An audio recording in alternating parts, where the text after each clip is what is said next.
acceptes le nom du Seigneur Jésus-Christ, mais en fait, c'est plus toi qui vis, c'est le nom là qui vit en toi. Ce n'est plus toi qui parles, c'est le nom qui parle en toi. S'il se comporte bien, on dira voilà le nom qu'il porte. S'il se comporte mal, on dira aussi voilà le nom qu'il porte. Alléluia.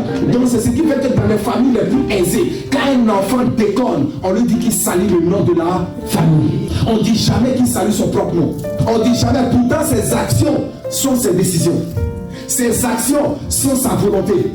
Ses actions, c'est sa façon de faire. Quelqu'un qui porte le nom d'une famille importante et qui se comporte mal, quand le père, les frères, les soeurs voient cela, il dit tu salues le nom de la famille. On ne dit jamais qu'il salue lui-même son propre nom. Mais si c'est quelqu'un d'une famille modeste, on ne dira jamais qu'il salue le nom de la famille. Au contraire, on va dire lui, il est fou. Il ne sait pas ce qu'il veut, il est perdu. Mais quand quelqu'un se comporte bien aussi, ça veut dire que tu mets le nom de la famille très haut.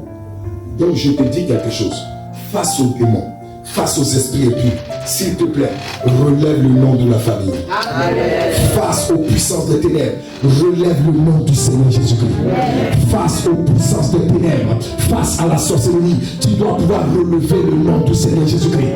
Parce que tu es un combat où tu es déjà vainqueur. Tu n'as pas besoin de lutter pour être vainqueur. Tu es déjà vainqueur. Il suffit juste de reprendre ta place de vainqueur. Quelqu'un qui a déjà gagné la bataille, il lui suffit juste de venir soulever la couronne. Non qu'il porte, nous le portons. Quand tu marches avec un nom. Quand tu parles avec un nom. Quand tu travailles avec un nom. Quand tu vis avec un nom. Ne minimise pas ta situation. Oui, certainement, peut-être par ignorance, tu ne sais pas, tu pleures. Tu pleures parce qu'il y a des combats. Tu pleures parce qu'il y a des attaques. Tu pleures parce qu'il y a des situations. Mais fais appel au nom que tu portes. Fais appel au nom le plus puissant. Fais appel au nom du Seigneur Jésus-Christ. Et tu t'en rendras compte qu'en réalité, le nom que tu portes, il suffit de le mentionner pour que les choses changent. Il suffit de le mentionner pour que les démons fuient. Il suffit de le mentionner pour que les esprits fléchissent chez nous. Il suffit de le mentionner pour que la situation prenne une autre tournure. Il suffit de le mentionner pour que ta vie entre dans une dimension réelle.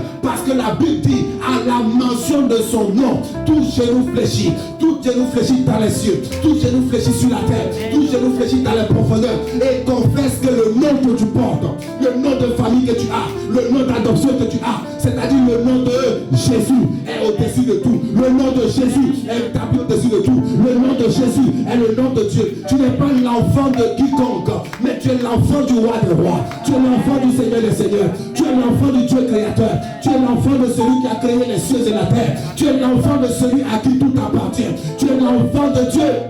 Amen. Donc il y a une puissance dans le nom que tu portes. Éphésiens 3, verset 20 à 16.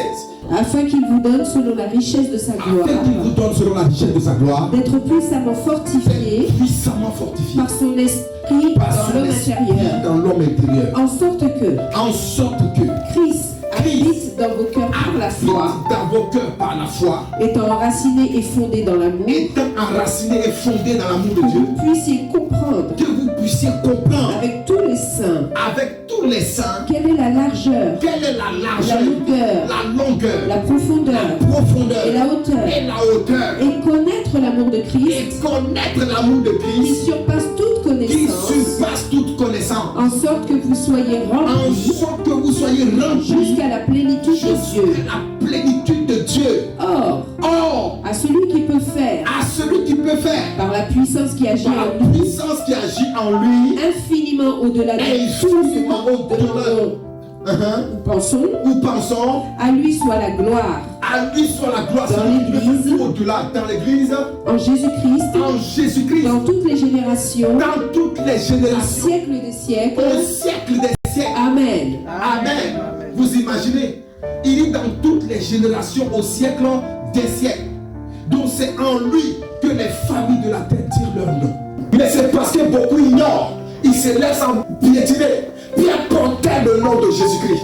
Quand il déclarait au nom de Jésus, lève-toi, marche, le paralytique se lève. On mettait des malades, son nom le guérissait. Au nom de Jésus-Christ, la maladie ne te tuera pas. Je dis au nom de Jésus, la mort précoce est chassée de ta vie. Au nom de Jésus, il n'y aura pas d'accident cette fin d'année dans ta famille. Je dis au nom de Jésus, quiconque fait des incantations contre toi, retourne dans son propre piège dans le nom de Seigneur Jésus.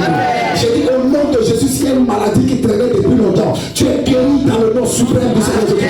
Je dis au nom de Jésus, cherchais un enfantement, une ouverture, la puissance de Dieu te l'accorde dans le nom de Jésus-Christ. Toi qui cherchais une opportunité, une grâce, quel que soit ce que tu cherches, je déclare le nom de Jésus. On prenait des mouchoirs de Paul, des linges sur son corps. Puis dit qu'on prenait ces mêmes linges, on mettait sur quelqu'un qui est possédé, et cette personne était délivrée.